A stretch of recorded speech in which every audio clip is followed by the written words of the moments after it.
So we go to the AMC, and like Elijah and I, every time we go to the movies, we always see Nicole Kidman all the time doing the same ad over, and it's like been like 4 years, 5 years already. That they filmed it during the pandemic. Yeah, so it was like, when's it gonna end already? I mean, they even changed the theater open. I was like, come on. She doesn't even look the same since then. She has 18 plastic surgeries since that commercial. Tough to look at. Yeah. So we just did that and led right into the movie, and oof. I'll wait for us to say. I guess maybe this is a segue into it. But you know what was cool at ours? You know, you have the IMAX intro. A lot of the theaters have the same thing. Where it's like you're on a roller coaster and you're going down, and it's like silence your phones. The popcorn pops next. Like here's a roller coaster takes Stitch, right? Pops up. Ah! This is awesome. Shout out to Stitch. He reminds me of my cat, and he also reminds me of the crackhead, like on this corner over there. I don't give two craps about seeing Lilo and Stitch, but I love seeing the hype around it. The marketing campaign is getting like everyone laughing.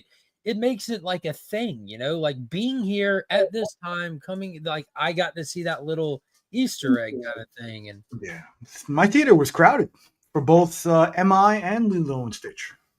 Mm-hmm. Yeah. Okay.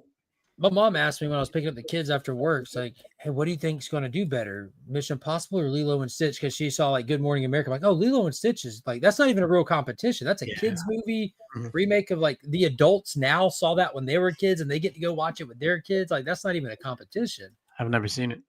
I haven't either. Me neither. I've never seen it. But Kyle's been like sitting here for 3 days in a row now trying to figure out show times to take the kids to. Yeah, I don't know. Maybe I'll go see it. I don't want to be that guy to go to a kid's movie and then all of a sudden I'm getting pulled out by the authorities. Yeah, you'll be on a list in no time. You got to take your hand out of your pants. That's the problem. Oh, God, dude. Oh, shit. All right. On that note, intro.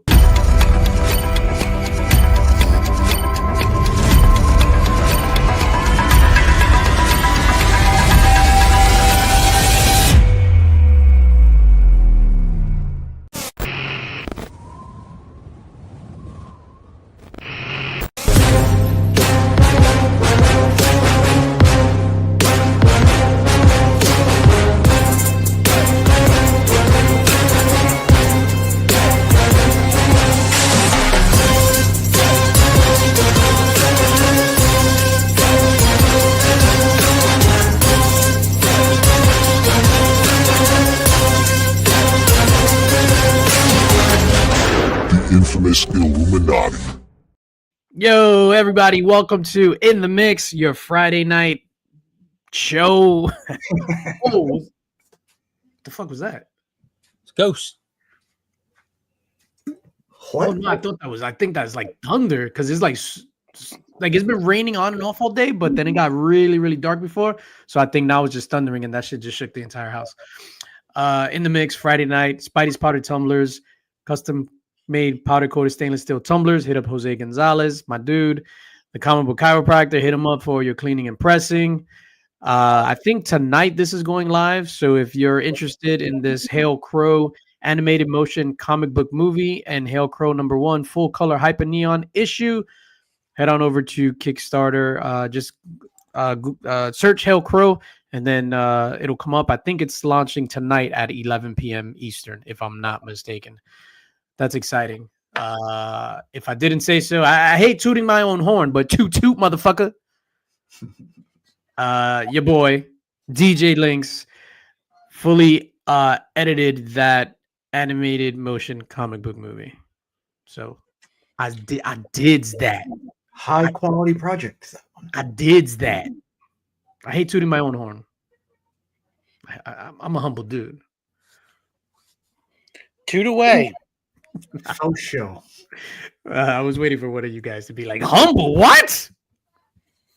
I guess not. Let's say what's up to the chat, and then we'll get the show on the road if we haven't gotten already. I didn't because the entity wants us to hate each other. So the who? The entity. The entity. Oh, the entity. I'm like, what the fuck is the entity? What is that, from Nemo?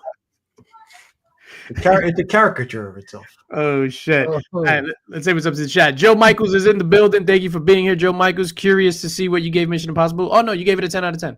Give it an 11. Gave it an 11. Anachronic Comics, Joe, what is going on, my dude? Mrs. Links, what's going on, ma?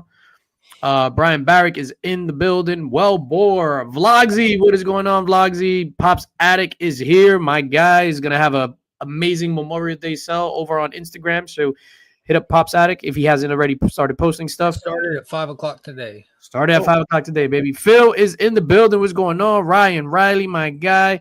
Texas Comic Goon 72. What up, dog? How you doing? DJ Herman, paging Mr. Herman.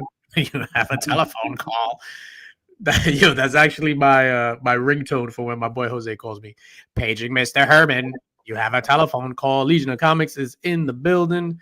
Remy Q hit pass. Message will self-destruct now. Kaboom, mother effers.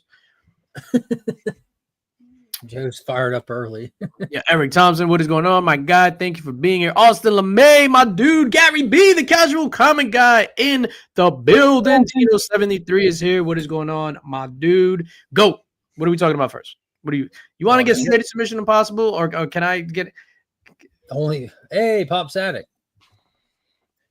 Checking it out now. Oh, there's a lot of stuff on there. There's a ton of stuff on there. Oh, we got figures on there too? Those aren't for sale.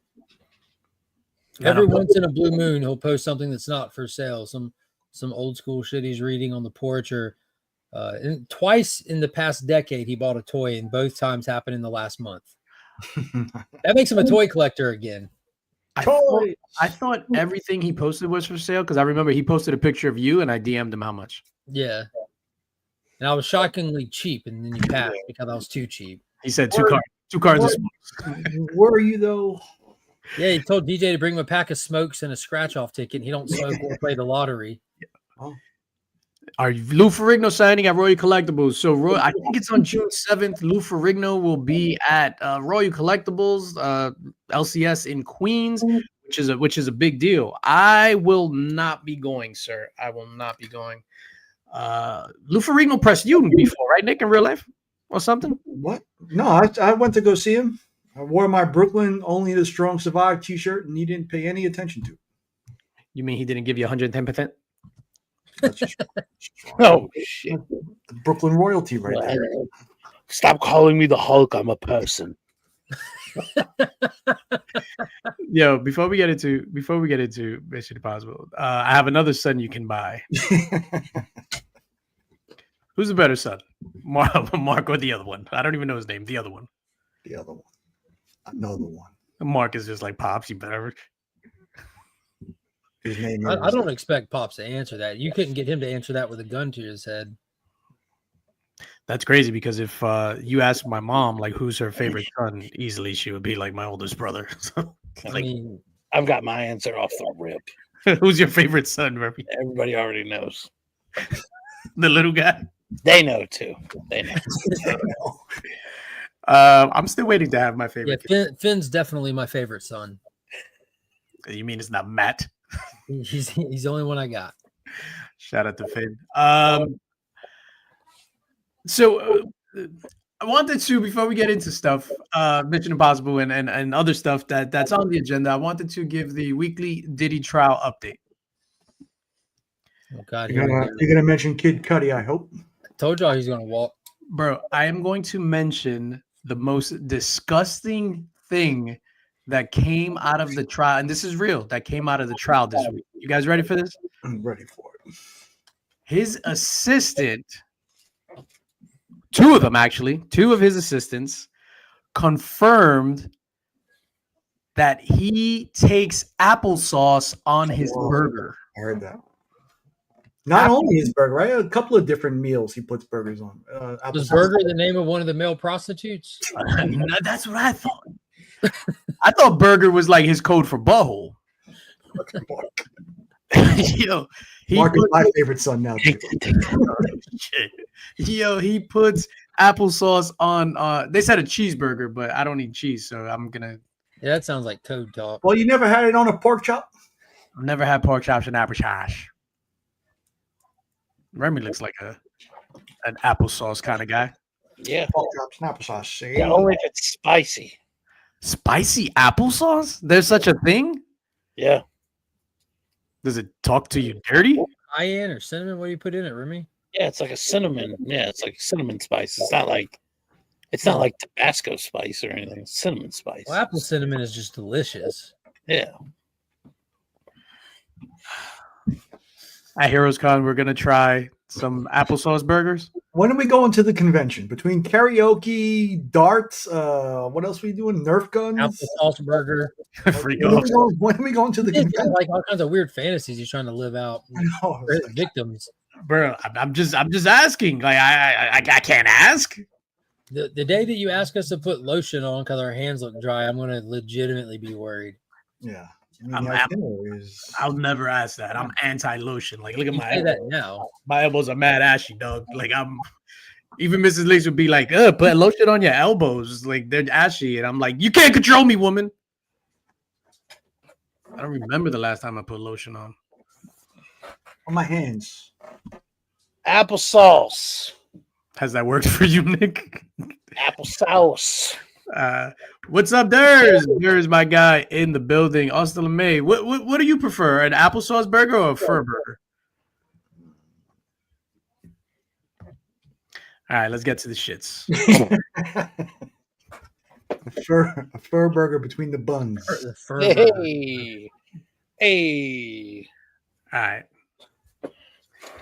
Remy Q. Cue up that pass button, baby. There you go. Immediate response. I don't know Mission. why I even showed up tonight. No, this is going to be brief, dog. This is going to be brief because everybody's going to tune in at that week's end on Sunday night at 8:30 for the full spoiler discussion talk. This is going to be extremely brief. Maybe I lied. Maybe it's not going to be extremely brief. We'll see what happens. Mission Impossible What did they say? 8, The Final Reckoning. What did they say, Nick? What were they saying in the movie the whole time throughout the third act? We'll figure it out. Figure it out. We'll figure it out. They've been saying that for numerous films now, but they've leaned into it on this one. I mean, that's the only choice they had, right? Yeah. Show of hands in the chat. How many of you have seen Mission Impossible either today or yesterday? If you see Mission Impossible, just say me or some shit in the chat. Nick says it. Remy says pass. Remy hates the franchise, by the way. Does he? Hates the franchise. He says it's just not for him. He hasn't seen 5 of them. So he hasn't seen the majority of them, and that's when they kind of make them when the franchise becomes a franchise is what he hasn't seen. Yeah. Really quickly. Commercials on for it right now. Really quickly. Yo, you saw it 4 times already, dog? Well, for context, that's like 3 normal people times because Joe gets to go to all the And then it goes early. 2-week advances. Hmm. So that's still amazing to see it 4 times, being that it's only been out 24 hours. Trev, what up, dog? I know that he's sleep in the theater. I mean, if he does, good on him. Yo, that's I wish amazing. I could. That'd be nice. Nick, what do you give this movie on a scale of 1 to 10? 1 to 10, 10 being the greatest, 1 being the absolute worst. What do you give it, sir? I give it an 8.5. Mr. Legion of Comics. I'm very biased to this franchise, but I give it a strong 9 out of 10. 9 out of 10. Hold up. Take that. And I can explain that in numerous ways and happy to do it, spoiler or non-spoiler. Hey, all right. So DJ, give you a number, and I want to ask. Go ahead. Oh shit! You can't just let me give you a number because I want to ask. Like, get me out the way. Like, Give me a you number. can't just steamroll over me. That's what I'm trying to do. I don't want to say it now. Like now I'm offended. I don't. Now I'll just ask anyway. What was the point deduction? Was it comparing it to other movies, or was there one glaring thing? Nope, the point deduction doesn't compare it to other movies in the way you'd have to a degree. Because, like, go ahead and give your number, DJ, because I'd give like my brief thing. That I was about to say, wait, I want to give my number. Yo, I give it. I'm gonna say a 9 out of 10, because that'll be a 4.5 out of 5. That's a 9 out of 10, right? 9 out of 10. 9 out of 10. Remy, what did you give it? Pass. now I'm curious if there's Remy saying pass on your soundboard. No, it wasn't. It wasn't. That's a good idea though. Not the 9 out of 10, baby. 9 out of 10. I give Fallout, for example, a 10 out of 10. Does there mean it couldn't be improved in areas? Yeah, but Masterpiece. like very little. It's a 10 out of 10 film. Masterpiece. You know what I mean? No film will ever be perfect, but you can have 10 out of 10s out there. Yeah, but Fallout is one of them. Yeah, I'd say Fallout's one of the greatest action movies that's ever been made, period. Just as a standalone film, whatever. I but agree. this one, its biggest strength is it's the finale to a franchise. And at the same time, being the finale of a franchise means you have certain things that you have to do that necessarily takes away from your standaloneness. There's a lot of this movie, a lot of things that they did because they're paying homage to or tribute to or putting a bow in something from 20 years ago that it can feel like an insert. But because it's paying tribute to a franchise, it can work, and it does work. But as a standalone, it's not as strong as like Fallout, for example. So that's the deduction for me. Gotcha. Yeah, for me, I think the beginning relied a lot on nostalgia and the way that the old clips were interspersed throughout. That kind of like took me out of it. I'm more of I could see why they did it, but being that I just freshly digested the movies from 1 through 7, so all that shit was fresh in my head. But I could see why they wanted to refresh everyone's memories. It was almost like how in Endgame they did the time heist. It was going through like a greatest hits thing almost. Yeah, and that's what I liken it to. Endgame is not a better movie than Infinity War by any stretch of the imagination. Like that final fight scene is one of the most legendary moments in all of cinematic history. But the movie as a whole is not a better movie than Infinity War.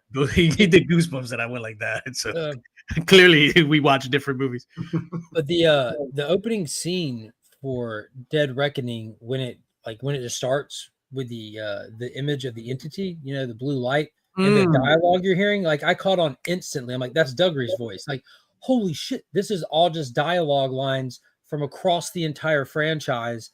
And it reminded me of the Snyder Cut, how Zach took the lines of dialogues from Jor-El and Jonathan and they took relevant lines of dialogue, and it was a on-screen representation of what we've been told through this franchise, that our lives are the sum of our choices. What up, and I'm like, oh, dude, this is setting up something nice, because I wanted a finale in this. I wanted it to say, okay, we're gonna treat this like a finale, just not another installment and say we're done. Let's make it special, set it apart, and they did that.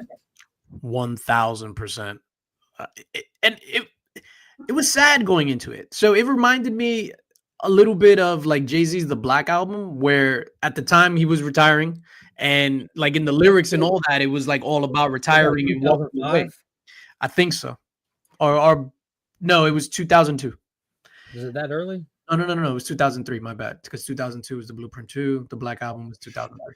Yeah, he dropped the Black Album, then he backed out it. And then nobody asked about him. So it was kind of like that. It was like a "what more can I say" type thing, and then they were going to walk away from it. But this was the first movie that I was just like, "Oh, your boy is starting to look his age." Mm-hmm. The jump from Dead Reckoning to Final Reckoning, like he was wearing it. Yeah, well, they even show it like on his, when they did the date of birth. It shows him as 61 years old in that movie. Mm-hmm. Yeah, they don't shy away from it at all. Like, he is who he is in the movie. He is who he is, and you've watched them recently. Rogue Nation does the best in continuity summary of who Ethan Hunt is when Alec Baldwin is talking to the Prime Minister, and he's like, "Sir, you don't understand. There's nowhere you can go that you're safe. There's no secret he can't extract from you. This man is destiny incarnate."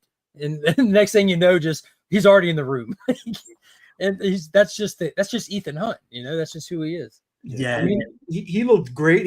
Obviously he was in great shape, but still, I think that a lot of the times he spent in the shadow, like especially in the beginning, like they wanted to hide his face. Yeah. That's interesting that you said that. I didn't pick up on that. Like I took it like, for me, because somebody was asking about it, I was just like, yo, it's the perfect blend of the entire franchise, where it's just like heavily based on action and spectacle, but then it really leans into what started the franchise with part 1, which is that spy thriller espionage aspect, heavy emphasis on the thriller. which I thought they nailed it out the park. I heard some people talking about, yo, the beginning is slow because you're so used to what happened in the last 3 movies, but the first movie was a lot of exposition, a lot of dialogue, So what's and the second one? yeah, and it relied heavily on that, which to me, the first one is like that's a classic movie in and of itself. Like I love the first one, even back then. I think there was a completely different writer for the first 20 minutes of that movie. Because for me, that's kind of a little bit what ruined, like the comedic aspects of that first 20 minutes. I felt were completely out of place. They're always there. Yeah, there is. This group of friends is always like there's always levity and lightheartedness. Simon Pegg's been a comedic relief character from day one. Yeah, that's He's been there since number 3. all of them were wearing their age. When Simon Pegg walked in on the thing, like from around the corner, I was just like, oh man. And I'll be honest with you, I wasn't mad to see that. I kind of, again, final reckoning, and they're like they're not trying to hide none of this stuff. They can easily hide their ages. Oh, Easily. 100%. And they decided there's no reason to. Why would we? No, and I'm glad they did it. They shouldn't do that. I think it helped the movie, is what I'm saying. Yeah, I agree totally. Like it helped, and their experience in doing this, like they're able to overcome anything that they put their mind to as a team. That's why the team element was so important. You know what stood out to me the most about this one, like as like looking at all the installments, this is the first time like where it was just like pure chaos. Like there's always like high stakes. I'm not talking about that, but this was like legit pure chaos from start to finish, from like where the story starts. Like it's just like just what, a couple months since Dead Reckoning, and it seems like they're always running late. Like we're never ahead of the problem in this one, and things are so bad that the IMF for the first time in all 8 movies actively comes in, actively works with, like has to by necessity. I thought that was crazy. Like never have we seen the IMF utilizing with permission military assets. Speak like the rundown, like when old girl who's been there since Fallout, she's a president now. She's like, yeah. They walk in the room and Kittredge is dropping all the folders. They come in like, that was him. The knock. Yeah, they go down this him, and they're like, "You're kidding me? He's coming here?" I'm like, "Dude, this is amazing. I need you to trust me one last time." Like, just trust me. Just trust me. Yo, legit. Like when you were saying that, they was just like, he stole the necklace. What's the necklace? Oh my god, blah blah. He blew up the Kremlin. His defense. Yeah, like they were trying to blow him up, and they didn't get him. Yeah. Oh, damn. Now I'm like, I don't want to spoil it, but you just said something. The connection to that thing, brilliant. I called that weeks ago, didn't I? Yeah, 100%. Yeah. Yo, I called 2 major things. When the first teaser trailer came out, I like the teaser, not the full trailer, said, wait a minute, did y'all catch that? One shot for a split second, he was on one of them, but then at the end of the trailer, he was on the other one. That crazy son of a bitch is going to swap vehicles. I'm glad you said vehicles. He's going to swap vehicles. That's going to be it. And just on a separate note, like talking about like big stunts this guy does, they tease the stunt. They tease him hanging onto the plane. I'll tell anyone now, you ain't seen shit. Yeah. You have. Did you notice how he looked like Guy Gardner for a second in one of those scenes? Oh, the hair right around his face. Like when the wind was blowing. Yeah, when the wind was blowing. That was insane, dude. There's like everyone knows he's about to free ride the wings of a plane, but knowing that and then seeing it and then the level that they take this to and like the stunt work involved in it. Like there's one scene where they just like pan out and just let him like rest. And you're just like, this crazy son of a bitch is monkey barring right now. Like this is insane. I heard a weird thing today. I was watching. Very weird. It was one of the breakdowns, and they were saying that Tom Cruise is the mask, and Ethan Hunt is the real guy. And I think that this won't be the finale because we don't know Tom Cruise could stay without the adrenaline rush of doing something. He said he wants to make these movies till he's 100. Like this. Yeah, he sent on all the press for this. He said, "Oh, I'm not done making movies. This is just putting a pin in Mission Impossible." And he doesn't answer direct that this is the last one. He's like, I've got other projects we're working on and stuff, and no one's disrespectful enough to press him like, is this going to be the last one? Like, dude, let them enjoy their premiere. You know what I mean? Quit talking about the next movie. Let's talk about this one. But he's got other irons in the fire with McHugh, even, which is great. Like, I hope he works with this director for the rest of his life. Like, there's no reason not to. So obviously you've seen the big action scene in the trailer with the airplanes, with the stunts, but the one before that was cinema, dog. Oh, underwater? Yeah, bruh. So when we left, like obviously me and Mrs. Lynx was talking about it, and then I was just like, yo, that entire sequence was perfection to me. So I am a sucker for extended scenes without dialogue. That was it. That's why I love Predator, bro. So like Predator, there's like 30 minutes, there's no dialogue. It's just Arnold and the Predator going at it. Like this was that, thriller, edge of your seat. Yo, my heart was pounding. The last time I felt like that was at the end of Zero Dark 30 when they were going to go get Nick's boy, Osama bin Laden. You know what got me? Like, there was a moment in this movie that legitimately made me say, oh, shit. Because I saw something in a way that I've never seen it before, didn't expect it, and it literally just, like, made my body react. And that's when Tom was going scuba diving. When he opened the door to go scuba diving. And that when he opens the door, what you see, like, this on this giant IMAX, you're like, oh, you get the scope and scale of what Ethan is dealing with. Like, you feel the scope of what's going on in that moment. You're like, no, God, this is scary. Just to be just this little person out, like, no, hard pass. Yeah. I don't. We'll save it for Sunday. There was like one thing that I was just like, there was one weird moment. Again, I'm using weird, but oh, very weird.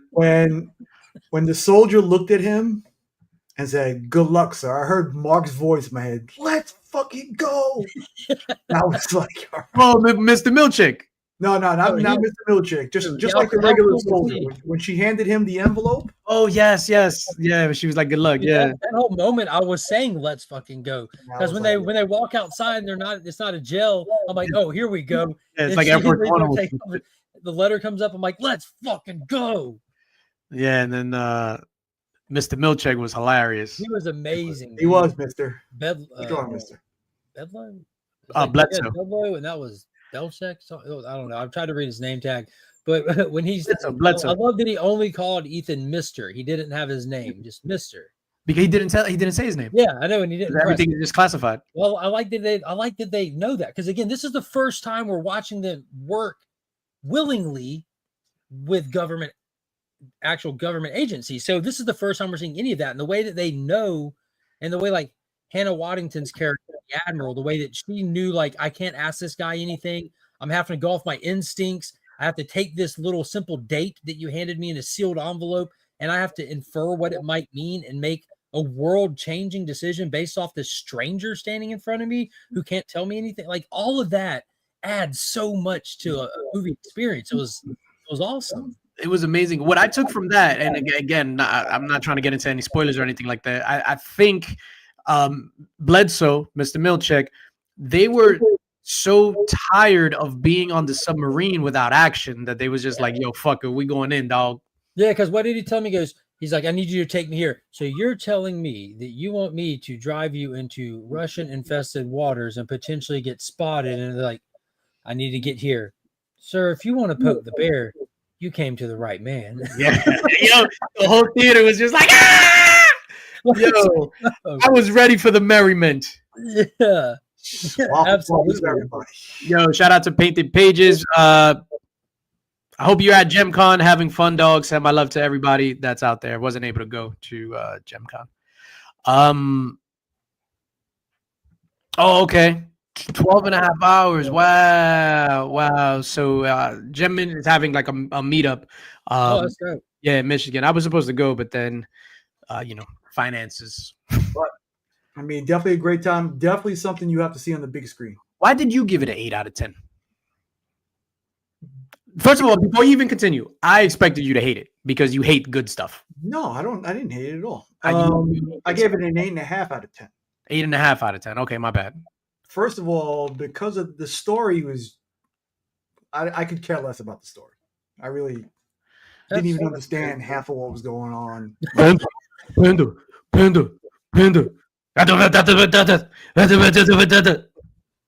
And just the amount of luck that Ethan had to have throughout the whole movie, throughout his whole career, was just batshit crazy to me. Yo, what's up, Links? Mark, Remy, and Hooker, Jonathan, Adi. How's everything going on, Chad? Yo, you do look like that dude, though. Thanks, Panda. Good to have you. Good to see you back after your little hiatus. Yo, I saw, and I'm thank you for saying why you gave it an 8 out of 10. I saw this thing. 8.5. They was like, yo, to kill Diddy, you have to stab him in his heart with a dildo. Like, yo, that shit had me dying laughing. Oh, shit. Man. Yo, I highly recommend people see this movie on the biggest screen possible. Like, I know it's a big undertaking, but if you haven't seen the other ones, watch them first if you can. This is definitely a movie. It's a finale to a franchise that the more you know, the more you get out of it. Like, look at Nick. If he would have watched the other ones or rewatched the other ones recently, he would have gave it a 9 out of 10. But honestly, I mean, they do such a good job of explaining what happened throughout the movies that this really could be a standalone movie, I think. Yeah, but I think, I disagree. I think if someone didn't see the other ones, you'd have to at least see Dead Reckoning. Like, you'd have to see Dead Reckoning. Yeah, and then at least Dead Reckoning, because this is like the second half of one movie. It's not even like a part 2. It's like the second half of one movie. But I think like to have a true experience, like this to me was like a love letter to the fans of the franchise. It wasn't like just for casuals and stuff. Like I understand like the flashbacks and all that stuff, but like backstage we were talking about that one character. Like you had to have watched that first movie and loved that first movie to understand the dynamic and how amazing seeing that character and them for sure. him. Like, yo, they made him from a joke to like a prominent, important to the soul of this chapter in the franchise.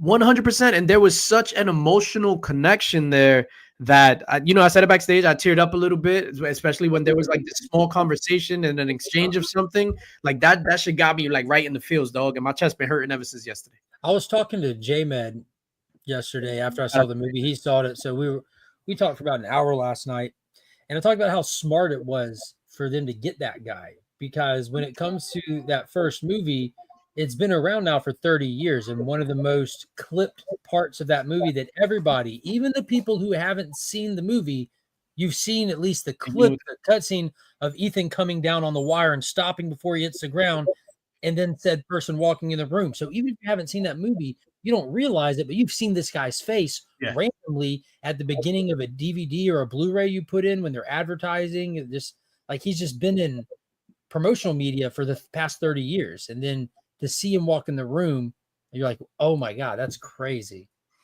Dad gets back from Georgia on Sunday. I'm taking him to see it on Tuesday. He wants to know if I am legit on my 10-10 because he says he doesn't want another Snow White debacle. Yo, Joe Michael, if I was your dad, I would ground you for taking. Doesn't want another Snow White debacle. Yo, I hope he chops you in the throat. Oh shit. Yeah, this for me, this movie had everything. I thought the beginning was a little long, but for me, this is perfection. I gave it 4.5 out of 5 on my letterbox, 9 out of 10. I loved it. Strongest emotional resonance out of the entire franchise, but that's because I've recently seen the franchise and I love the franchise. And I am going to go. I said it last week. Now that there's a complete bookend on this thing. Greatest franchise in history in terms of sheer quality from movie to movie. We have 8 movies. The weakest one is still 4 out of 5 stars. It's still a John Woo action extravaganza from the 90s. Like, and that's the weakest one. 8 solid, not even solid, phenomenal to what's better than phenomenal? Extraordinary. Isn't extraordinary before phenomenal? It might be Nick, what do you say? stupendous. You don't like Exquisite, or is that Oh, higher than that one? exquisite might be higher because now you're putting some class in it, and these movies do have class. exquisite? Remy, what do you say about what's higher than phenomenal, exquisite, superb? Pass. Remy's asleep, I think. Yeah, Remy fell asleep. Love you, Rem. The GOAT franchise. I'm saying it. Scrunch a lesson. Wow, nice. Longest GOAT franchise. What do you mean longest GOAT franchise? There's no I Roger think- Moore era. in No, this. I think to me, like Lord of the Rings still takes it. That's just a trilogy. That's what No, I'm saying. but even if so, it's just a trilogy. What, like Mark said, but even if you couple that with The Hobbit, all the No, Hobbit movies I drag it wouldn't. down. I wouldn't couple it with that. Like, and I wouldn't consider MCU a franchise. Like Captain America is like a franchise. Avengers. Yeah. What do you mean, baby? MCU is not a franchise, dog. Fight me on that. I dare you, bitch. Okay. Take that. All right, cool. That's the Mission Impossible talk. Sunday night at week's end.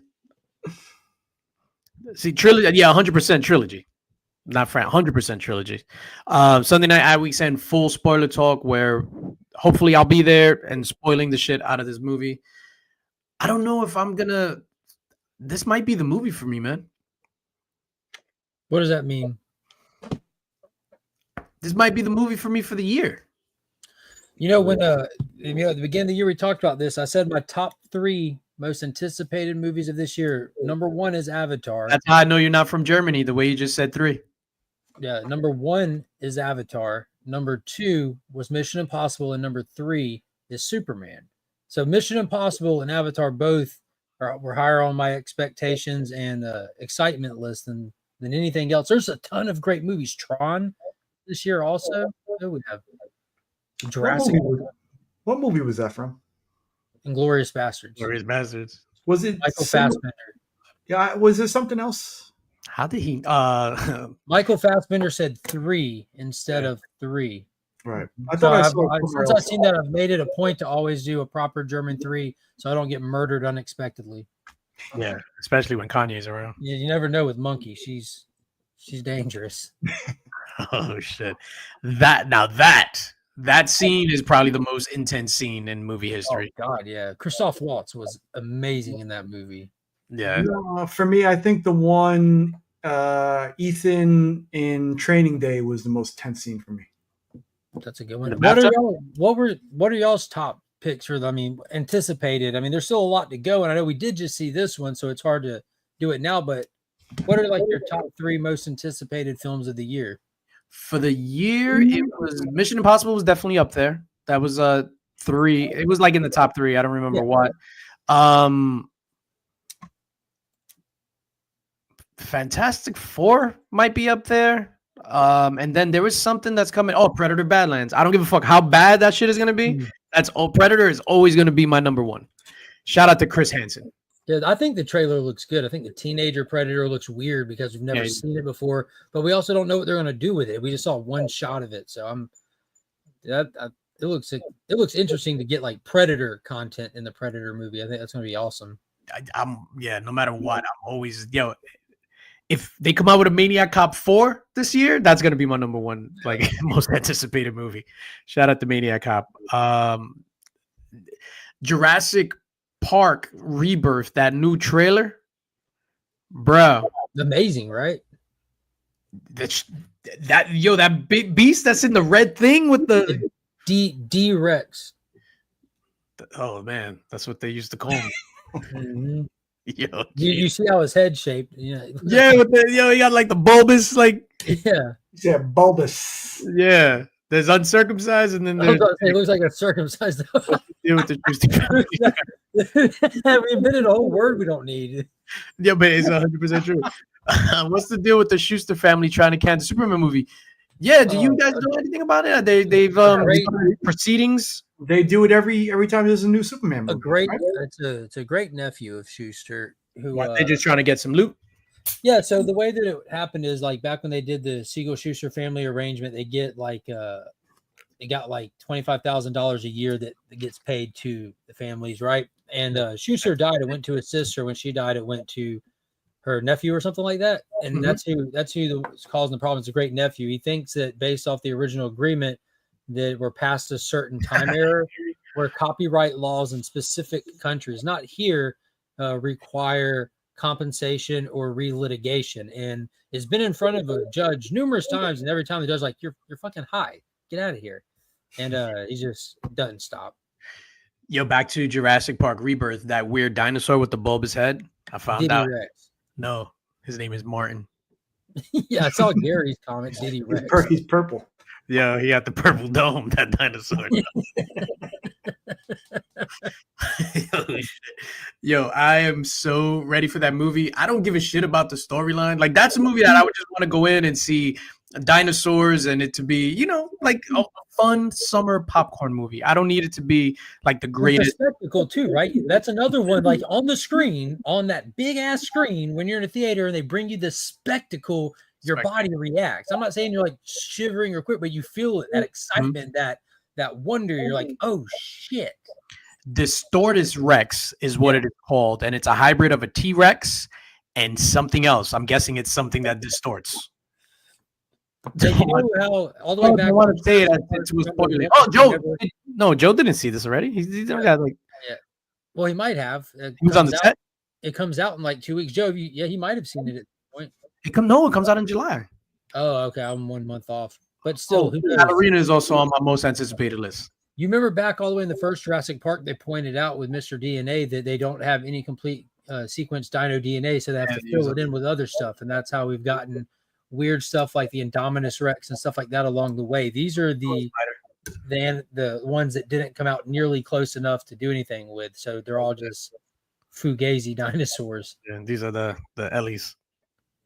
Oh, so the figure has the details on the back of it. I'd seen the figure too, which I'm already looking for Finn, but I wanted to wait till after the movie. Yo, I hate when that happens, man. When they just blow it up in the whatchamacallit on the back of the figure. The biggest letdown was the Roland Emmerich Godzilla movie, because they kept Godzilla under wraps intentionally through that whole marketing campaign, and then the toys hit Walmart like 1 week before the movie. And it made the news. Like, finally, we know what it looks like. Like, wait, this is news? For me, it was I was literally in Midtown Comics with my boy Richard. Shout out to Richard. The day of Avengers Endgame. So we're in there, and then he shows me like the back of a Funko Pop, and I was just like, nah. He was just like, yo, shit, look, like Giant Man is in it, and it was from the airport scene. It was Civil War, not Endgame. My bad. And it was on the back of the pop. It was Giant Man when Ant-Man turned big at the airport. Yo, that shit fucking pissed me off. What up, dog? Oh man, you guys want to talk about Last of Us? You guys up to date on Last of Us? Oh, that last episode was gut wrenching, bro. The shit hit me in the face. Oh yeah. Took me a while to remember. Why? Because you're gonna be a dad. Oh, shit. What did you think about that episode of The Last of Us? We could spoil it. It's been a week. Thought it was good. I thought it was very faithful to the video game. Mm-hmm. Was there anything that was like glaringly different from the video game in this episode? I'm trying to remember. Yeah, I don't remember. I don't think so. Well, they didn't show they didn't show or tell the story of how she got the tattoo in the game. So this was cool. They expanded on that. I don't know. I think this episode was one of the few times that it improved on things from the game. Them in the beginning showing Joel's father and that whole interaction. That was good. Yo, dog. And that dude, whatever, Swordsman from Hawkeye, phenomenal. For that little 10 minutes that he was on screen. I heard that role got him cast in Naughty Dog's next game. Bro, he Oh shit! What if it's a prequel? Yo, he killed it in that little role. No, he's good in everything. Like if you haven't seen him on Better Call Saul, phenomenal, Man, phenomenal. fuck that show. Bullshit ass show. This is what Saul gets. Yo, I also enjoyed how they kind of made Joel not perfect. Hmm? Like Joel has like a little savior complex. Like he wants to save everybody, which I thought was wild. And then the whole thing when he killed Eugene, Yeah. that was fucked up. And then how he went and he lied to Home Alone's mom, whatever her name is. How Ellie just outed him right then and there. She was like, "That's bullshit. I'm gonna be a dad." That was so weird. Wow, she was. You mean That whole scene was weird. I'm bit. I'm pregnant. Let's bang. yeah? Yo, let's eat beef jerky, and then let's eat beef jerky. It was just weird. But this last episode, it rips you in the guts. I like that they gave the definitive context to the strife in their relationship and stuff. Yeah. How Joel like truly viewed Ellie, put some weight on it. I like that we're out of time with this. Like we took that long break between 1 and 2. We come back in quick and Joel's gone, but now we go back and we get all this time gap context. They spent years together. The best day ever for both of them. The whole birthday thing, like that was just like The dinosaurs. Yeah. it was crazy knowing that he went there first. She's like, "Oh my god, it's unlocked," and they didn't point that out. They didn't point that out at all. But she opens that. Oh, it's unlocked. Goes, is it? Of course it is, because this guy went ahead of time, made sure this place was nice, checked it out, got it open, Killed all the walkers or whatever, the clickers. Yeah, in there. like dude, like the level of care into the storytelling is, and it's the things they don't say. It's Greased it up a little bit. Greased it up. And it was he literally did. He said somebody must have put grease on it. He said that in one of them. Yeah, so he was there preparing it. Yeah. And her last words to him were that I'd like to try to forgive you. Yeah. And then she never got the chance to. That was the chance. That's all that needed to be said. They didn't end on bad terms. She let down, that's okay, but she didn't give up on him. But it's crazy, right? How he doomed humanity by saving her life because he didn't want to lose another daughter. Like the that same fucking thing. I would too. Like that. I mean, yeah, it's a completely logical decision. Yeah, I wouldn't even blink. Yeah, that shit was crazy. And then she was just like, that was my purpose. Because remember, she was brought up in, like, after the world ended, she was born and raised and all that stuff.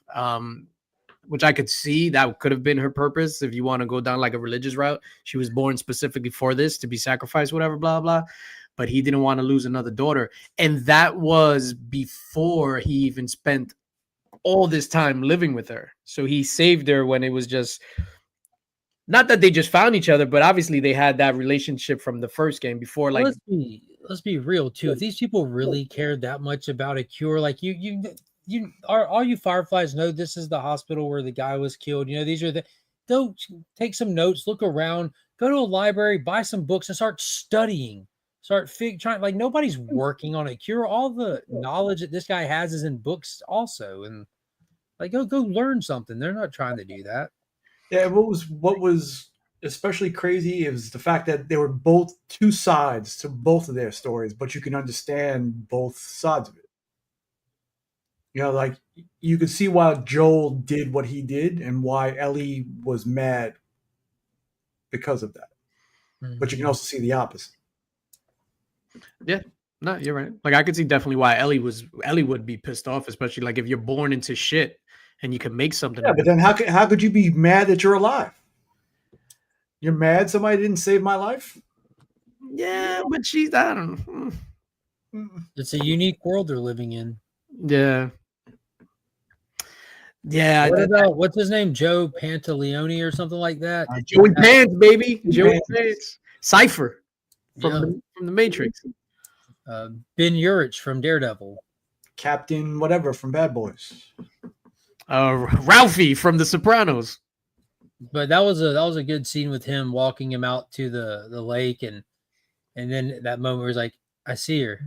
And like Joel gave it to him, like Ellie be putting him in bad situations. She really does, and she doesn't mean to. She doesn't see that she is. She's just, she's born in this world, but she's not of this world, kind of thing. I was thinking of it the whole time that Joel was walking him. I'm like, this is what has to be done, like not just to protect Ellie or Joel, but like it has to be done. And it like made me think like Joel's been right about everything he's done. Back in The Walking Dead, Shane was right about everything he did. Shane. Everyone else around you is fucking idiots. Except That was Tom. another. He's awesome. That was another thing that kind of caught me off guard too, is where Joey Pants didn't want to see his wife. What did he say? He wanted to see not her. not for her, but for me. Yeah, he's had things he wanted to say before he left. So, it's weird. Like Gary said, anybody who's a father, like a lot of things resonated with me, and he's seeing this movie and then seeing that show. It's like what they were iterating throughout the whole episode was like, you want to do a little better. I hope you do a little better than me. That killed me at the end of the episode when he repeated that line that he carried with his dad. Exactly, that through line, like that shit was crazy, man. And then to see the watch, where he got the watch from. Yeah, from his dad.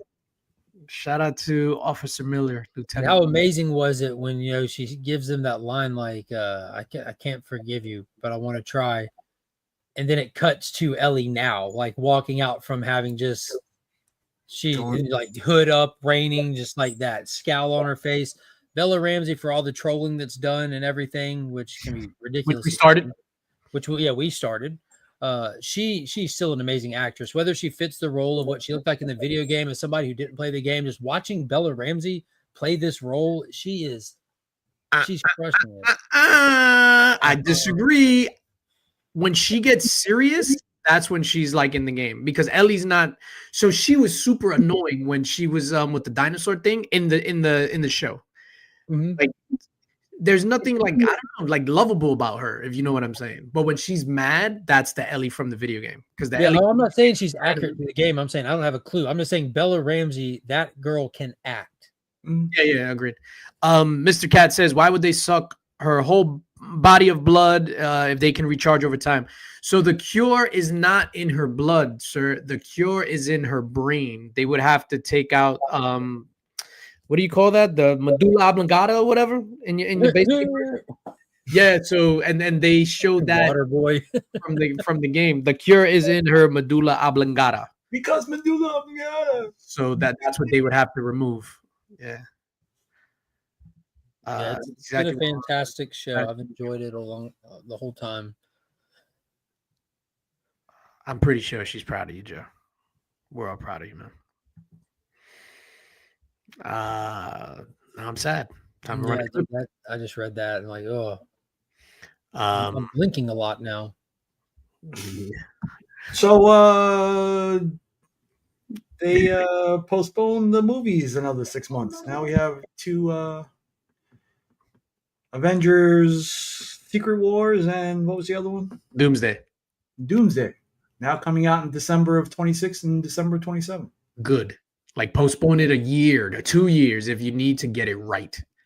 I'm happy that they postponed it, because I think they were doing things too fast, especially when we're talking about they're filming without a script and they're filming by the seat of their pants, and not everybody knows what the story is and this and that. So I'm glad they actually pushed it. We'll see. I think they'll still come out with a nice turd burger for everyone to go watch. Yeah, what are they going to fill the holes with then? Yeah. What do you prefer, a turd burger or a fur burger? Said a fur burger with the buns. All the buns.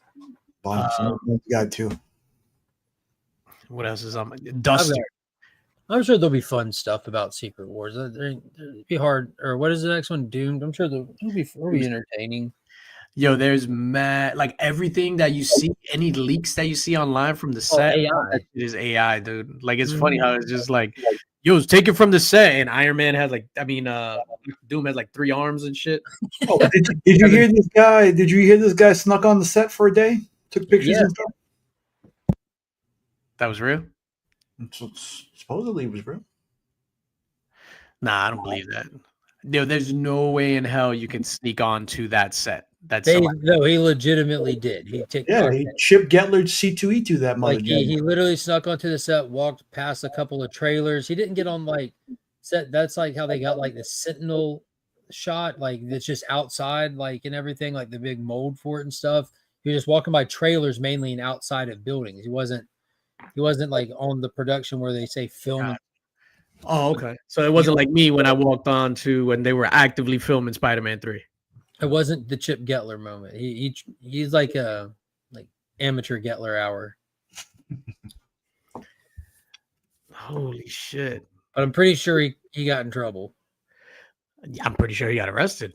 Probably. That's like breaking entering. Yo, a little bit of sad news. I don't know. Like you guys know the toy company Super 7? I read that. What is yeah, Super 7, right? So it's a toy company. They do the reaction figures. They do Godzilla stuff. apparel. Yeah, yo, that they because of the tariffs and shit, that they laid off a bunch of people because of Well, good. Now those 7-year-olds can go back to school. are they That's why they're called Super 7. That's what where do you think the name came from? Those Super 7-year-olds will just pop out their fingers. I don't even know how to react to that. Maybe their little fingers can stop bleeding for a day. Oh shit. There you go. Now they went to go get jobs at the Nike factory, I'm guessing. Yeah, well, no, the price of sneakers are going up too. For real? $5. Yeah, the lower priced ones are going up $10, and the higher priced items are going up $5. Mm-hmm. I mean, every dollar counts, but in a pair of sneakers, is $5 a big difference? I mean, for a man of means, it's not a big deal. But I mean, How much is the average price of sneakers before the $5 hike? The average, if you just had not holding you to it, Yeah, just regular sneakers, not no exclusive shits. like 80, $90. No, $90 is the low end. Okay. Probably like between 125 and 140. Something Well, like that. when you get past $50, $5 really ain't a make or break difference on any item, really. Still Oh, extra. if that was, I don't know, if it was $51, I'd get it, but it's Oh, 56. shit. Fuck that. Diamond laid off people. Diamond Select. Diamond Select didn't just lay off. Diamond Select doesn't exist anymore. So Diamond went fully bankrupt. Like, I mean, fully, completely bankrupt. And right now they're in the stage where they're Even the toy company? Diamond distribution that moves your comics. They own the toy Diamond Select. They own all kinds of stuff underneath the Diamond brand. That whole company went under. So with the new people coming in, they're trying to figure out what's salvageable. And as of yesterday, Penguin Random House completely severed ties with them, which will put 1 week throw off in the FOC stuff for any comic shop that was still dabbling in Diamond. Which some stuff you have to. There wasn't a secondary option yet, but Oh wow. they're at the phase like it's all dissolved. It's done. Now they're seeing what pieces out of the rubble they're going to pick up and move forward with. And right now the toys is not one of them. Damn, that's sad, man. Dito. Shout out to Super 7. I hate for anybody to kind of like close up shop. Mm-hmm. Kind of sucks for people to be out of work and stuff. Speaking of toys, a long time ago we never mentioned it, but McFarlane lost the DC license, correct? Yeah, was it Bondi? No, Mattel. Mattel got it back. Mattel had it before McFarlane, and I guess they just won the. I don't know how they do it. I'm assuming like a blind bid goes out to DC or something from the companies, and DC accepts whichever one. Who knows? But McFarlane will run through the end of 2026. Oh, okay, that's cool. And I mean, I'm glad McFarlane didn't have any of these comic book licenses when I was collecting McFarlane toys. It's too much, bro. Even the big figures, like the other day I saw, I forgot who it was, but is Titanus? Who's the big gorilla? Yeah, Titano. Titano? Came with the 2-pack with Flash. Yeah, oh man, bro, that shit was like insane because he looked just like Cygor from Spawn. Yeah, they took the King Kong figure from the King Kong Batman 2-pack because they have the Justice League versus Godzilla Kong packs. They took the King Kong and modded it to make Titano and put it with a Flash. And the Flash figure, like if you care about the superhero stuff, that's one of the cleanest Flash figures that they made so far. Oh, I'm sorry. What you were saying, I totally lost interest when you said Flash. Yeah, it was a really good set. Yeah, I fucking hate Flash. Flash to me is the worst character in the history of characters. That's crazy. Like I can't believe those words just came out of your mouth. I hate the Flash. Well, Flash doesn't like you either. Let's Not move at on. all. Not with that mouth. Nick, you enjoy the Flash? I do. Convince me. Why should I like the Flash? You saved the lives of every DC universe character there is multiple times. Flashpoint Paradox is the Go movie, the Go animated movie. And I But actually own the freaking trade paperback that is right there, Flashpoint Paradox. the only person who's run more to save humanity is Tom Cruise. Tom Cruise. That's it. No, in all sincerity, a lot of the more There has to fantastic, be like more a Tom Cruise. event-oriented Flash books get into like the realm of a little bit of almost like sci-fi-ish kind of stuff. You know, when you start getting into the hyper time and the Speed Force and all that. I like trippy time stuff, and some of the best Flash stories get like that. Some of them can be really whimsical, and but when they're good, they're good. I would suggest just grabbing a trade paperback for the 1 Minute War. Jeremy Adams wrote it. That was his last story arc before his tenure on the Flash from like 2 years ago. It was one of the best story arcs of the year across all publishers. That was the thing that cracked me up watching that movie, and there was the car chase towards the end when the crash was there, and I turned to Elijah. I go, and he's running. Yeah. That was one thing that this one didn't have that all the other ones did was an extended The car long chase. shot of him running. Well, no, it extended car car chase scene. Oh yeah. It did have a long shot of him running in the beginning when he was in London trying to get to his friend in time. Who wins in a foot race? Flash, Tom Cruise, or the T-1000? Oh shit!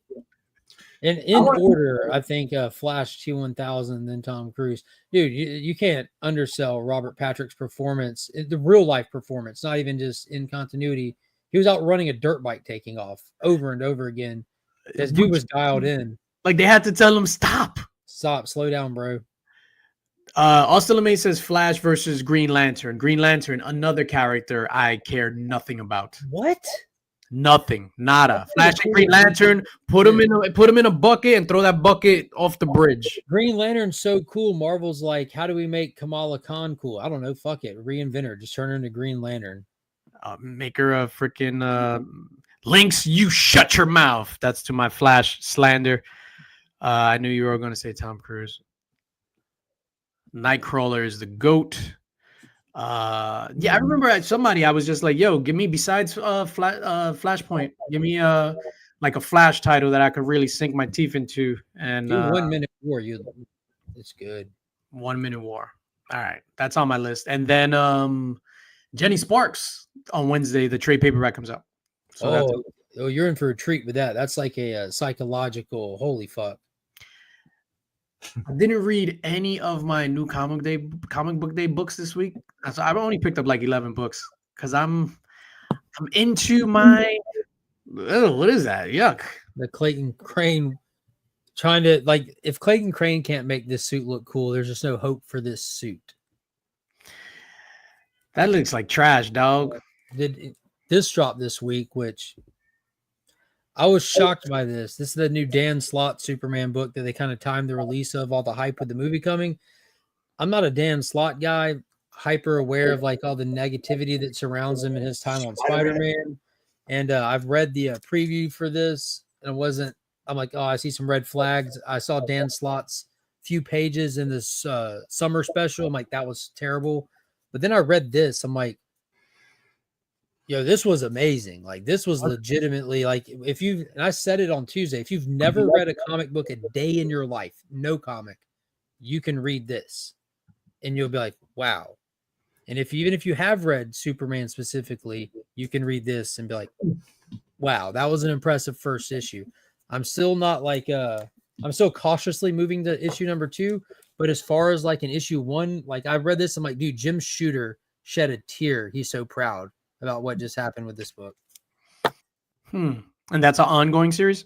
Yeah, it's a new ongoing, but this is the single best ongoing. Well, it's only a 12-issue maxi series, but yeah, I'm waiting. Say it every issue. Trade paperback again. Oh, you got check it out. So I haven't read that. Was it good? Yeah, it was actually pretty decent. It was a good issue. Yeah, so you know, KJ still writing that? huh? Kennedy Johnson still writing that? Yeah, Philip Kennedy Johnson, Nick Klein's actually on the art, and it's a Hulk Thor fight issue. So I'm reading. Like, remember I told you I was gonna read Supergirl Woman of Tomorrow again, so I'm reading that again. And you're not done yet? No, because I was busy with work, and then yesterday went to see Mission Impossible stuff. So I just finished reading chapter 5, so issue 5. Is that where they go to the weird planet where people are enslaved? The two different slave races? No, that was, I think, issue 3 or 4 with the blue and the purple. Yeah. So this was with the green sun, and they're waiting for the green sun to set. Oh, yo, beautiful, dog. For some reason, I don't remember it at all. And I think when I was reading it, like, I would stop, then I would read my new comic book day books, and then I would pick it up, and I would read something else. So in this one, I don't want to do that. I want to read it all the way straight through without like reading anything else. have you got to the issue where they're trying to put the steel plates on the planet's surface again? No, so that they don't get poisoned. No, not yet. Oh, fuck. Spoiler alert for a book I already read. Yeah, that's Kara's origin story is more heartbreaking than we ever realized when it's retold with detail, like what it meant for her city to survive the explosion and the radiation and everything, and the lengths that they go to try to survive. It is heartbreaking. Yeah, just the whole thing, man. She's such a tragic character. But there was a literally in a page where Ruthie was talking about her and describing her, and it was like, you know how she could run fast, her cold breath, and all that other stuff. But it's just like, she'll warm her breath to talk to you. She'll slow down just so that she could walk along with you. Like, that shit was just so brilliant. I don't know where the fuck I was when I read it the first time. And for some reason, I don't remember, like, the storytelling is happening from like an old Ruthie. So it's like the old lady from Titanic. And then, so that's the voices in my head. The old lady from Titanic, that movie about the boat. And then like Kate Winslet's voice. Yo, I am thoroughly enjoying. Yeah, it's Supergirl Woman. You know, I'm King Stan, but it's for good reason. Yeah, I can't wait till James Gunn butchers it. I think he's not doing it. He's not doing Supergirl. Who's doing it? I have to look up. And that's another thing. We talked about that too. We really don't know what the DCU is going to look like because right now it just looks like James Gunn, you know. But after Superman, the next thing is Lanterns, and it's other people doing it, and Supergirl, and it's other people doing it. But I'm excited to see some variety in a superhero universe. Nah, that was Miss Tessmacher, dog. Craig Gillespie, director. Dizzy Gillespie plays the sax. Me, myself, I love to max. Tanya, Cruella, Dumb Money, Fright Night. Trash, super trash. Yo, mad movies came out today too on like streaming. Yo, that movie with Jim Halpert dropped today on Apple Plus. The treasure hunting movie? Treasure hunting movie, yeah. Oh, it did. I gotta watch that tonight. That was a movie? I thought that was a show. Nah, it's a movie. I'm getting it confused with next week and Librarians. Oh, Librarians looks terrible. That's like a TBS original or some shit that they've been rocking during the basketball. What's the score? How many of those did they make with Treat Williams or something? The Librarian. Did they make a bunch of those through the early 2000s? Shout out to Treat Williams, man. That's on here. Xander Drax begins and ends with an X. His best role he ever did was in The Phantom. Down by 6 in the fourth quarter. Oh, come on. Shout out to Treat Williams. So that Mickey 17 dropped today on HBO Max. I want to see that one. I've been waiting to see that. There's something else something else dropped on that movie with Pamela Anderson and Batista, The Last Showgirl. That dropped today on Hulu. Oh, that was getting all kinds of like award circuit attention and everything. Yeah, it's kind of like The Wrestler, but you've seen The Wrestler with Mickey Rourke, right? Yeah, Darren Aronofsky film. Ram Jam, baby. Was that the one where what's her face plays the female wrestler? No, not the wrestler. This one that you guys are talking about. Emily, what's her face? Emily Blunt. Who played Arrow's love interest? I've never seen Emily Beth Ricard, I think her name was. I'm not sure. Emily Ratajkowski? No, I'll look it up. I tried watching that Murder Bot on Apple TV. How's that? Yeah, it looked a little TV show-ish for a movie. Yo, speaking of TV show and stuff, and I have zero interest in Murderbot, so I'm not watching it. It looks bad. But you know what's a show that's like really good, that's surprisingly good? Duster on HBO Max. I haven't started it yet. I plan on watching it. You watched it, I Nick? like Josh Holloway. Yeah, we're going through Lost right now, so I can't stand too Josh Holloway, but maybe. Mission Impossible 3. Yeah, for like a split second. No, so Duster, I only seen episode 1. Yo, it takes place during the 70s, but it's a throwback to like shows in the 70s where it reminds me of Dukes of Hazzard, where everything is a fucking car chase. So he just drives a car, so everything ends in a car chase, and the enemies crash, and he gets away smiling. Like it's the stupidest concept, yeah. But it's just him in a car driving fast, like Dukes of Hazzard. I'm gonna get those boys. Now that Jay Med is here, there's been a question I've always wondered in movies, like any TV show, any movie, actors are always wearing a jacket. You'll see somebody wearing a jacket, you'll see somebody wearing a tank top, and you never know how hot or cold it is. Why do they do that? That's a good question. It was called Queen of the Ring with Emily Bett Ricard. Oh, gotcha. Yeah, that WWE was trying to WWE were trying to not cancel it, but they weren't promoting it. It's Walton Goggins is in that too. Yeah. I mean, there's times where they'll be wearing jackets in the desert. But there's times that I wore a jacket and it's hot outside because I was just like, yo, like this jacket would look fire with this shirt. You can't, anybody who doesn't put cheese on their burger, I don't trust. So, yo, bro, like I was at home yesterday and I filmed a video and I had a hoodie and a jacket on. And I'm in the house filming the video because I was just like, yo, this shit's gonna look fire. But being in the house, you got the AC on, it could be a little cold. But I'm saying you never know what temperature it is in movies. That's like when they're walking underground this time. With the Mission Impossible, one of them got a jacket on, cold airs. One was dressed like an Eskimo. Yeah, and one of them got a tank top on. I mean, now that I think about it, I think if I cut these 3, we can all survive.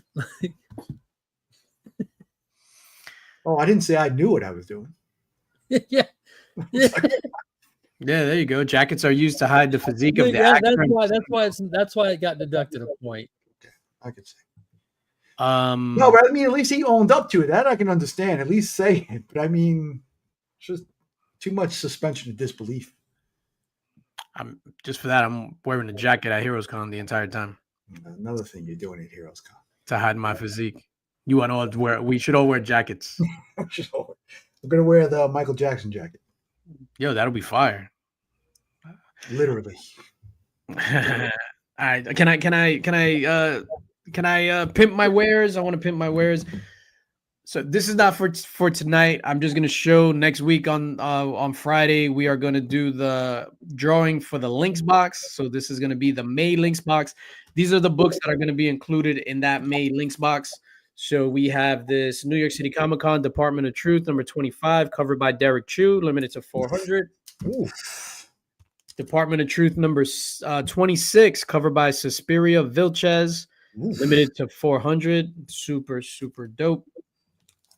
This is Transformers 16, right, Mark? I don't know. Transformers 16. Big time collectibles. This was part of the April Gold members box. Miko Suayon. Miko, that's going to be in there.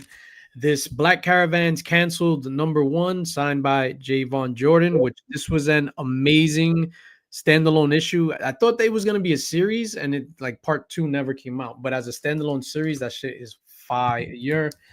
Venom, I think Venom 27, signed by Cale New, sketch cover Virgin, pretty dope. I never saw that. Yeah, that shit is fire. Fame Arnold Schwarzenegger, the full foil version of Commando, limited to 50. David Sanchez cover, signed by David Sanchez, the homie right there. Matrix. Let off some steam, Bennett. Yeah, Yo, the part in the beginning in the opening credits where him and Alyssa Milano are eating ice cream and she puts the ice cream in his face, like it was like so like Family Matters style. And then last but certainly not least, Tales to Astonish number 93, first full appearance of Silver Surfer outside of that original Fantastic Four trilogy. I bet you got that for a steal. I actually stole this. It's a nice one. I need to plug that hole in my collection now. Yeah, I pulled the Epic Nation collectibles. I was just like, give me that lolly. Is he still on Whatnot? He got banned off of it. First of all, Epic Nation, like he's been nothing but good to me in the times that I've known him. Obviously, I haven't seen him since all this shit went down. I know he got kicked off of Whatnot. It took a long time for them to kick him off of Whatnot, and then he tried to like join back up under different aliases. But they kicked him off. They found those. Is Pop still in the chat or Pop's hit the sack? I don't know anything about his sack. I mean, isn't that your first home? Technically, yes. Don't have very many memories from those days. Yeah. Let's give a Pops check. For a giveaway, I was gonna see if we can give away some credits to Pop's Attic. Somebody gets like a. Yeah, he has. At any given time he has the Pops boxes. He has a preset mystery box thing that you buy when he puts it together and ships it. What's the damage on that? I'm pulling it up. Pops box, comic pack, 35 shipped. 35 shipped. Let's do that. We're gonna give away a Pop sack. Pop's box. Pop pick up Pops pick box O comics. Hey, there he goes. There's Pops. 25 comics, $35 shipped. Pops, we're gonna give one of these away, and I'll square away the details after this with you, sir. Is that cool? And this is he's fine with that. All right, cool. Then I'll Mark, I could send you the money, or I send it to him. Same thing. All right, cool. So, ladies and gentlemen, we are giving away 25 comics, $35 shipped, flat rate priority shipping straight from Pop's Comics himself, Pop's Attic, I mean, and you might get a carton of smokes in there. And also, don't forget, he's running the Memorial Day sale right now. So go check out his Instagram page, check out that sale, and check out some books. It's already the cheapest you'll find any of the books on there anywhere, guaranteed. And he's running a sale on top of that. Wrong tea. All right, so let's share the screen. Hashtag Pops. Yo, Memorial Day weekend. You guys got any like amazing? Yeah, it is a tongue twister. That was my name in high school. That tongue twister D-Rex was my name. You guys got any fun Memorial Day plans? This weekend is always a big weekend for me. It's the end of school for the wife and kid this week. My son just finished middle school. It is also his birthday on Sunday, so we will do some fun stuff. 15? 14. 14, and he's taller than you, and he puts the paws on you. He knows not to put the paws on me. He knows not even to try to put the paws on me. Bro, I saw that picture you posted from like you at a football game. Yeah, you at the football game, and you were like quivering in his shadow because he towers over you. He does. That's at 14. That's crazy. You put the paws on me because I will for sure put the paws on him. That's awesome. 14. You got any fun plans with the fam? Yeah, we're taking him to some place called Activate on Sunday. Mm-hmm. Yeah, it's one of these places that have all these different LED games, kind of like Squid Games without all the murder and psychological warfare. So it'll be fun. I love murder and psychological. Well, maybe a little bit of psychological warfare. Squid Games without the murder is just Mr. Beast. Yeah, basically. Oh, with no money. Oh shit! I was about to say something. I can't say it. I'll get canceled. Mark, I just sent you 35 beans. Send it again. I didn't get it. Good try, sir. What do you got planned this weekend, Mark? Oh, it's a holiday weekend. That means it's a busy work weekend for me, man. Working. I don't know. It seems weird. You kind of celebrating for Memorial Day. That it's not the day to do that. It's a day for meant for something else. You know what I mean? I don't It's know. kind of like a day of honor and reverence for people who've lost their lives. It's not really a get together and have a cookout kind of day. I don't know. Everyone celebrates differently, I guess. Well, shame on me. Yeah. But If you get a chance to hang out with family, I guess that's all well and good. I would try to like at least try to keep a remembrance on why you're able to do that. You know, why you're able to be with your family that day is because other people aren't. For sure. And same with Nick, man. My oldest daughter, she's finishing up 12th grade. She had her honors day today, and it was the craziest thing in the world. Oh, I thought it was the graduation. No, that was just honors day. They decked her out with all kinds of awards. She got a presidential award for being so ridiculously smart and all kinds of stuff. Her whole, because you know the situation with her school that she's in and everything, and like how it's all just smart kids to begin with. And the crazy thing is, I'm walking out to go. Me and mom are leaving, about to go head to work, and I passed Sledge. Sledge's kid and my kid have been going to the same school. Oh wow, Yeah, I had no clue. That's wow. You had no clue? Had no clue. Not till we walked out and ran into each other. That's crazy. And then, yeah. So it's just work, man. Yeah, it's just work. Yeah, I got a couple of things to get to. I'll make sure to, I'm with Razor on this. That's what I'll be doing. I'll be celebrating by making double time. Yo, back in the day where I used to work my old job, it's funny. So if you go back and you watch our home movies from back in the day, whenever there was a celebration, it's kind of sad because I digitized all our home movies, and this is from like 2000 to like 2002. So I'm in the beginning in like 2000, and then when I started working at this job, and I would literally do double, triple shifts every single holidays, New Year's, the ball drop, everything. I was always at work, double time, caking. And then when I digitized these movies like about 7 years ago, I realized how much shit I missed out on because I was in none of them. Like I was at the beginning, and then for like 2 years straight, I wasn't in any movies, any of the home movies. Yeah, but think of all the things you made happen because of that money. Oh yeah, I bought my figures. There you go. Nah, that's what I was able to. Yeah, we were able to do a lot. We were able to do a lot back then. All right, so we're gonna give this away, and then we're gonna roll out of here. Everybody, good luck. # Pops. The winner. Make sure you hit up Pops Attic on IG. Mark dropped the link there. We are going to draw. Good luck, everyone. Hey, anybody in the chat headed to Fan Expo Dallas next week? Hey, I'm pretty. Man, that applause shit is mad long. Real quick, I'm pretty sure Gary and Pops are both still in the chat. They know each other, so Gary you could just message Pop where he wants it sent. Streamline that. There you go. Congrats, Gary B, the casual comic guy. Couldn't happen to a worse guy. Yeah, Gary, just message Pops, man. It's all taken care of. Just let him know where you want it to go. The game is still going. It's over.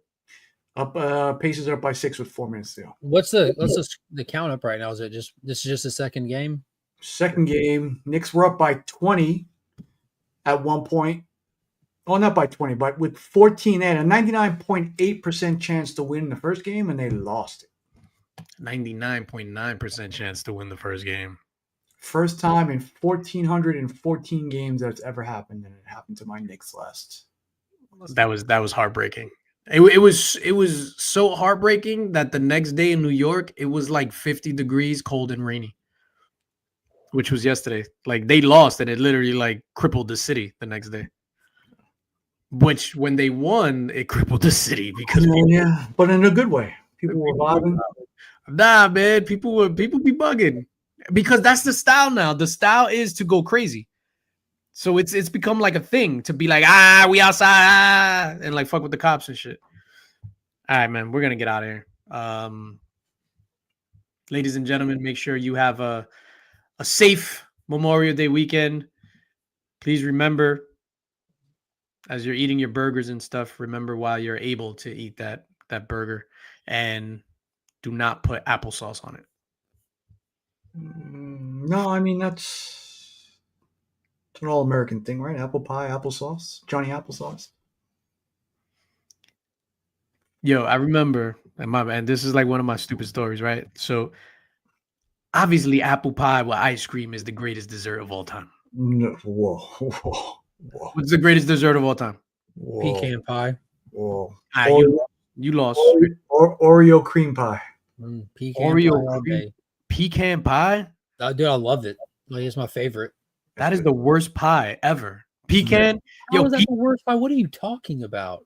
pecan pie. Fucking Rhubarb pie. Oh, rhubarb pie is the worst. Fuck is a rhubarb? Never rub another man's rhubarb. Yeah, look, everyone is that easy, DJ. Like Mark went like, dude, pecan pie, like it's a shoe in. But yo, corn muffin, that's the shit. Pecan. Yo, listen. Oh man, this is yo, shout out to I don't know, obviously my boy Jason's not watching. So we go to my boy Jason's crib. This was years ago. So we go to dinner first, and then we're like, yo, let's bring pies over to Jason's, right? So we go to a place that they're famous for their pies. So it was late, so a lot of it was sold out. So the only thing left they have was pecan pie. So I was just like, all right, we'll bring pecan pie. We bring the pecan pie, big ass pecan pie. Yo, that shit's is new in the wrapper still, probably is a collectible, mint condition. Like nobody touched that shit. They were like, and then they were snickering, like, yo, this motherfucker brought pecan pie. Like, who brings pecan pie? It got to be a Southern thing. I remember eating pecan pie in the Kingsborough cafeteria. Yo, it's amazing, dude.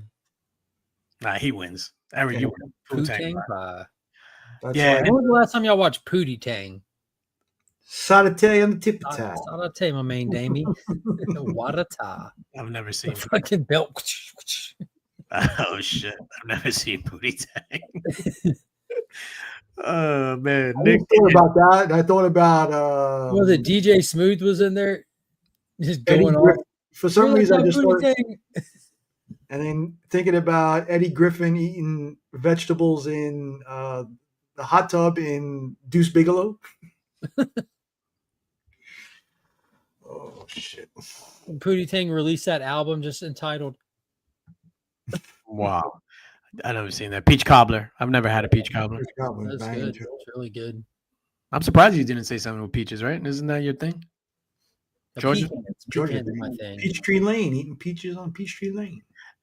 Gonna move into the country. Gonna eat me a lot of peaches. That's right. Go grab your C3 merch. There's the C3. Follow the Comics Curing Cancer Instagram page. Rob launched it this morning. There's a new Comics Curing Cancer merch site. Yo, the merch is 1,000 times better than what it was before. The colors are solid. The quality of the shirts is amazing. And most importantly, it ships in a timely manner. So if you're going to go to Heroes Con, make sure you pick up your C3 merch. So if you want to wear it at the Heroes Con, you can wear it at Heroes Con. Boom. Austin LeMay just dropped it. Austin, you're a peach. Fucking pecan pie. Trash, dog. Yeah, if anybody watching is going to Heroes Con and does plan on wearing Comics Curing Cancer merch Saturday, designated for Saturday, so hopefully we can like swarm the con floor with a ton of support all at the same time, because that'll start catching people's attention when they start noticing the same thing when they look up and see it, and maybe they'll ask some questions and actually that'd be awesome. It'd be a little coordinated, wouldn't hurt. It'd be a good way to do it. Hold on. I once had a pecan pie and that shit is trash. DJ, you eat chicken nuggets for breakfast, lunch, and dinner. I'm sorry, for lunch and dinner. Corn muffins and chicken nuggets. You don't eat anything else. Chicken nuggies. Chicken nuggies. I haven't had chicken nuggies in forever, dog. Since Heroes Con. No, I haven't. Well, I mean, over there's a limited budget.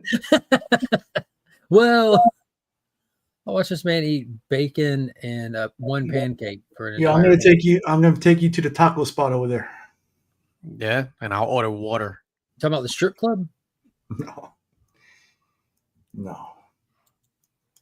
Yeah, it's gonna be a great time. It's gonna be a great time. Yeah, I'm And looking then, forward to it. Breakfast, man. I'm already thinking about the breakfast every single day.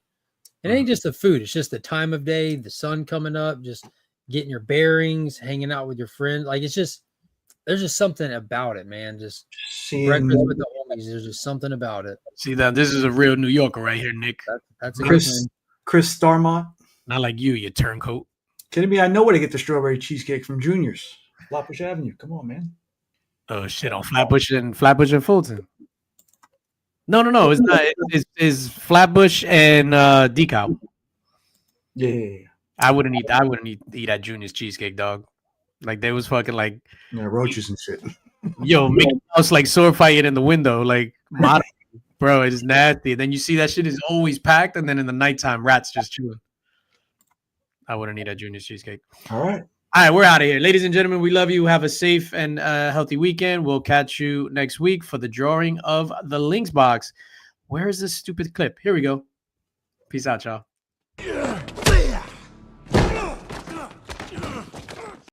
Why are you shaking your head, dog? We still live, by the way. Who's the best conditioned lead actor? Best. Ethan Hunt or John Wick? It's Tom. Best conditioned.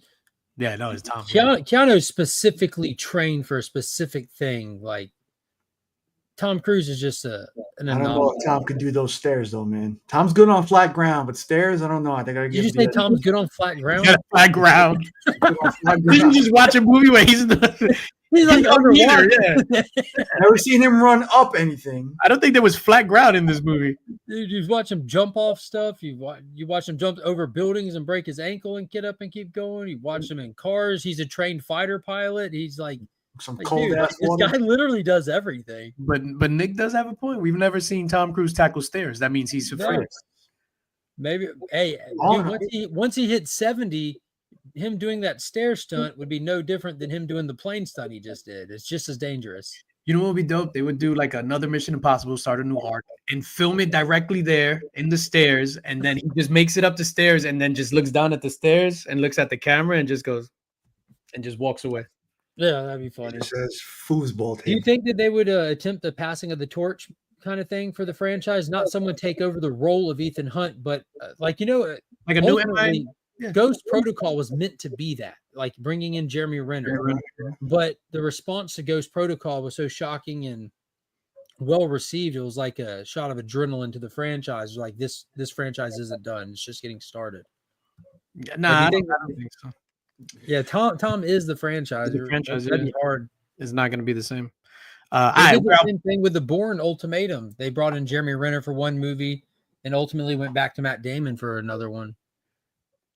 You know what's funny? I don't think I've only seen the firstborn. Like I don't think I've seen the first and the second one. I don't think I've seen. There's 4, right? I think there's Three? 5. There's 3 in the original trilogy, the Jeremy Renner one, and then they did the one just called Jason Bourne or something like that. Oh, After the the Jeremy Bourne. Renner has a standalone. Yeah, That's you have, right, you have he the was Bourne born with Identity, the the program. Bourne Supremacy, the Bourne something, then the Bourne Ultimatum with Jeremy Renner or something like that. Then just Jason Bourne. Ugh. Ugh. So they Halloween season of the witchdom. They lost. Down by 3:45 seconds to go. Wow, I just Mrs. Links is over there wilding. What happened to the Knicks winning? I don't know. She just, all I heard was you fucking. That's all I heard. They got the ball. All right. What's the score? 110-107 Indiana. How was the time? 22 seconds left. Oh, the Pacers won. All right, ladies and gentlemen, we are out. We'll catch you next week. Peace.